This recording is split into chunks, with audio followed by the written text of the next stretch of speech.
Hello friends, कैसे हैं आप लोग। आई होप आप सभी अच्छे होंगे। तो आज हम मैथ से संबंधित प्रैक्टिस सेट लेके आए हैं और प्रत्येक टॉपिक से एक एक प्रश्न होगा और सभी प्रश्नों को बिल्कुल बेसिक से और कॉन्सेप्ट साथ बताएंगे। तो आप लोग वीडियो के अंत तक बने रहिएगा। तो चलिए शुरू करते हैं आज की ये सेशन। पहला प्रश्न है, दो संख्याएँ ऐसी हैं जिनका गुणनफल 21 है और उनके वर्गों का योगफल 58 है। तो दोनों संख्याओं के बीच अंतर कितना है ये आपको बताना है।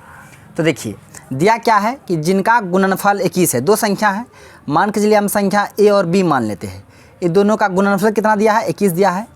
उसके बाद इन्हीं दोनों संख्या के वर्गों का योगफल दिया, यानी कि ए स्क्वायर प्लस बी स्क्वायर, दोनों के वर्गों का योगफल दिया कितना, 58।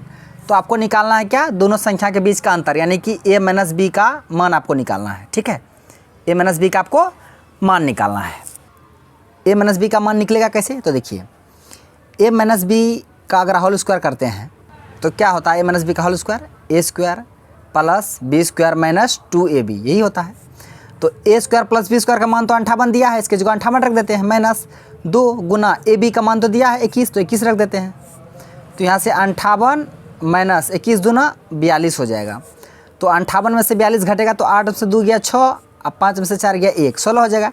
यानी कि ये ए माइनस बी का होल स्क्वायर बराबर इतना है, ए माइनस बी का होल स्क्वायर, ए माइनस बी का होल स्क्वायर बराबर कितना है, 16। जब ए माइनस बी का होल स्क्वायर बराबर 16 है तो यहाँ से ए माइनस बी का मान नहीं निकलेगा, निकलेगा इधर स्क्वायर इधर आएगा तो रूट में आ जाएगा। तो 16 किसका स्क्वायर होता है, तो 4 का होता है। तो ए माइनस बी का मान कितना आ गया, फाइनली 4। आपको इसी का मान निकालना था, ए माइनस बी का, दोनों संख्या के बीच का अंतर। तो दोनों संख्या के बीच का अंतर कितना है, 4। तो इसका आंसर ऑप्शन ए हो जाएगा। आई होप आप ये प्रश्न को समझ गए होंगे, बहुत ही आसान था। बढ़ते हैं अगले प्रश्न की ओर। प्रश्न है, एक समलम चतुर्भुज की दो समानांतर भुजाएं क्रमशः 17 सेमी और 15 सेमी है। यदि समलम चतुर्भुज की ऊंचाई 6 सेमी है तो इसका क्षेत्रफल कितना होगा, वो भी आपको वर्ग मीटर में बताना है, मीटर स्क्वायर में। तो देखिए ये समलम चतुर्भुज है, इसका समांतर भुजा कितना दिया, 17 सेमी और 15 सेमी, और इसका जो ऊंचाई है ये 6 सेमी दिया हुआ है। तो आपको बोला गया इसका क्षेत्रफल। तो समलम चतुर्भुज का क्षेत्रफल क्या होता है, समांतर भुजाओं का योग, यानी 1/2 गुना समांतर भुजाओं का योग गुना ऊंचाई। तो समांतर भुजा कितना, 15 17, तो 15 और 17 दोनों का योग गुना ऊंचाई कितना, 6 है। तो यहाँ से 1/2 गुना 15 17 जुड़िएगा कितना, 7 5 12, 1 1 2 1 3 32 गुना 6। तो 2 से काटिएगा 6, 3 बार में काटेगा तो 32 या कितना हो जाएगा, 96, 32 या 96। तो देखिए ये जो समलम चतुर्भुज के भुजाएं हैं क्रमशः 17 सेमी 15 सेमी, ये सेंटीमीटर में है, ऊंचाई भी सेंटीमीटर में, नहीं सब सेंटीमीटर में है। तो यहाँ क्षेत्रफल भी क्या आएगा, सेंटीमीटर में, सेंटीमीटर स्क्वायर में। लेकिन आंसर जो है वो सेंटीमीटर में नहीं दिया गया है, आंसर आपको वर्ग मीटर में बताना है, मीटर स्क्वायर में आंसर बताना है। बहुत सारे स्टूडेंट यहाँ पे क्या करेंगे, देखेंगे नहीं 96 आ गया तो 96 ऑप्शन ए मार के आगे बढ़ जाएंगे, उसका नंबर ऐसे हो जाएगा, कट जाएगा, है ना। तो यहाँ पे आंसर आपका सेंटीमीटर में आया है, यूनिट देखिए, लेकिन आपको यहाँ आंसर पूछा गया है वर्ग मीटर में। पता होगा अगर मीटर को सेंटीमीटर में बदलेंगे तो क्या करेंगे, 100 से गुना। जब सेंटीमीटर को मीटर में बदलेंगे तो 100 से क्या करेंगे, भाग करेंगे, करेंगे कि नहीं करेंगे, ये तो आपको पता होगा। इसको मिटा देते हैं। अब देखिए आंसर मेरा है 96 सेंटीमीटर स्क्वायर। हमको चाहिए किस मीटर स्क्वायर में, आंसर मीटर स्क्वायर में चाहिए। मीटर में रहता तो हमें 100 से भाग कर देते, लेकिन मीटर स्क्वायर में है, यानी 100 का भी स्क्वायर होना चाहिए। यानी 100 का स्क्वायर कितना होगा, 10,000 होगा। अगर देखिए ना 96 को अगर मीटर में बदलते तो 100 से भाग करते तो होगा 0.96 मीटर हो जाता। लेकिन हमको मीटर में नहीं बदलना है, हमको मीटर स्क्वायर बनाना है। मीटर में बदलते तो 100 से भाग करते, मीटर स्क्वायर में बदलेंगे तो 10,000 से भाग करेंगे। यानी 96 को किससे, तो 10,000 से।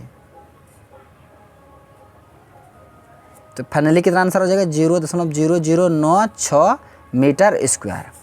इस लाइन को समझिए, अगर मीटर में बदलना होता तो 100 से भाग करते, लेकिन हमको मीटर स्क्वायर में बदलना है तो इसलिए हम 10,000 से भाग किए। तो इसका आंसर होगा 0.0096। तो ऐसा किस ऑप्शन में है, ऑप्शन सी में है, तो इसका आंसर ऑप्शन सी हो गया। तो इस तरह से देखना है आपको प्रश्न को। प्रश्न है, अजय ने एक व्यवसाय बिजनेस में 10,000 रुपये की राशि का निवेश किया। 4 महीने के बाद संजय भी व्यवसाय में शामिल हो गया और 12,000 रुपये निवेश किया। यदि 1 वर्ष के बाद कुल लाभ 8100 रुपया था तो लाभ में संजय का हिस्सा कितना होगा। देखिए अजय निवेश किया 10,000 रुपया, है कौन कौन? अजय है और संजय है। अजय 10,000 निवेश किया, कितने दिनों के लिए? 12 महीने के लिए, यानी 1 साल के लिए, कि ना वर्ष के अंत में लाभ होता है, 1 साल के लिए अजय। संजय 4 महीने के बाद आया है, तो संजय का रुपया कितना दिन तक रहेगा? 8 महीना रहेगा ना, क्योंकि एक ही साल में लाभ होता है ना, 1 साल में 12 महीना होता है। तो 4 महीना बाद संजय आया, तो संजय का जो 12,000 रुपया रहेगा, 12,000 रुपया लगाया है निवेश में, ये रुपया 8 महीने के लिए रहेगा, क्योंकि 4 महीने बाद आया है। यहाँ से आप रेशियो ले लीजिए लाभ का।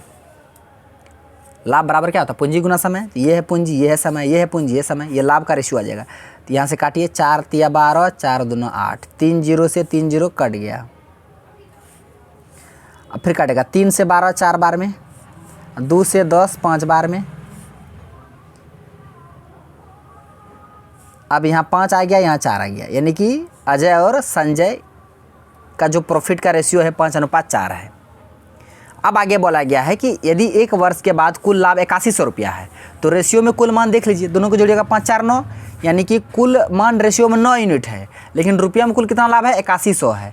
तो 9 यूनिट का वैल्यू 8100, तो 1 यूनिट का वैल्यू कितना हो जाएगा? 9 9 81, 900, 1 यूनिट का वैल्यू 900। हमको किसका मान निकालना है? किसका हमको हिस्सा निकालना है? लाभ में संजय का हिस्सा निकालना है। तो संजय का रेशियो में मान 4 है, तो 1 यूनिट का वैल्यू 900, तो यहाँ से 4 यूनिट का वैल्यू निकाल लीजिए, 9 चौके 3600 हो जाएगा। तो 3600 रुपया होगा संजय को लाभ में हिस्सा।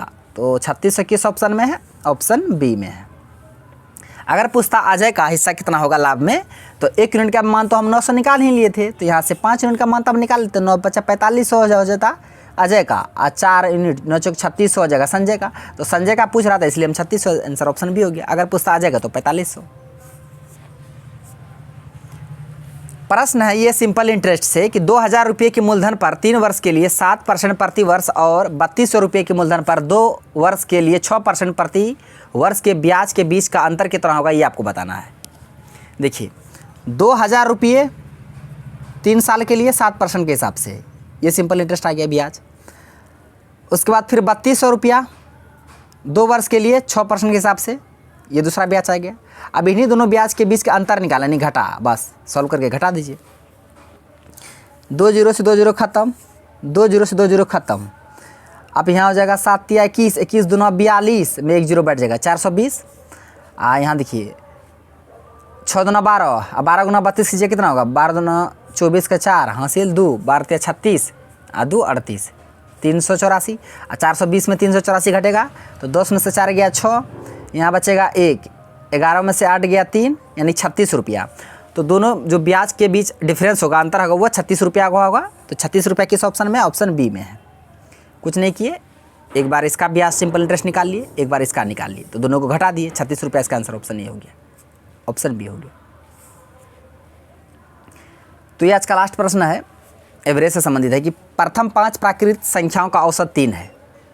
Natural number 5, first 5 natural number का जो एवरेज है वो 3 है। 6 जोड़ने के बाद एक नया औसत ज्ञात कीजिए। जब उसमें 6 जोड़ देंगे तब जो औसत होगा, तब जो एवरेज निकलेगा वो क्या निकलेगी, ये आपको बताना है। तो देखिए पहले 5 प्राकृतिक संख्या का औसत 3 है। देखिए 5 प्राकृतिक संख्या का औसत 3 है, तो योग कितना होगा? 5 संख्या कोई, ठीक है, मान के चलिए A B C D E, ये 5 संख्या है, ठीक। इसका औसत दिया है कितना? 3 दिया है। तो संख्या 1 2 3 4 5, औसत बराबर क्या होता है? संख्याओं के योग बटा संख्याओं की संख्या। तो यहाँ से A B C का योग कितना आ जाएगा? 5 संख्याओं का योग कितना आ जाएगा?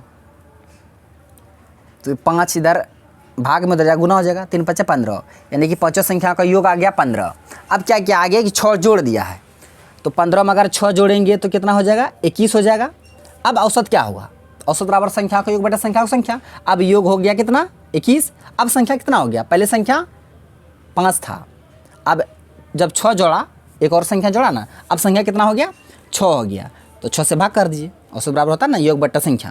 तो योग 21, संख्या 6, तो 21 को 6 से भाग कीजिएगा तो 6 3 18, 3 6 5 30, यहाँ 10 हो जाएगा, 6 5 30। तो इसका आंसर ऑप्शन डी हो जाएगा 3.5। तो फ्रेंड्स आज का प्रश्न बस यहीं तक था। आई होप सारे प्रश्न समझ भी गए होंगे। यदि आपको वीडियो अच्छा लगा तो मेरा वीडियो को लाइक कीजिए तथा मेरा यूट्यूब चैनल कर दीजिए, जैसा डाको सब्सक्राइब करिए और बेल आइकन को भी हिट कर दीजिए, ताकि हर एक लेटेस्ट वीडियो का नोटिफिकेशन तुरंत आप तक पहुंच जाए। थैंक्स फॉर वॉचिंग वीडियो, धन्यवाद। हम मिलते हैं नेक्स्ट वीडियो में नेक्स्ट टॉपिक के साथ। अब तक के लिए जय हिंद।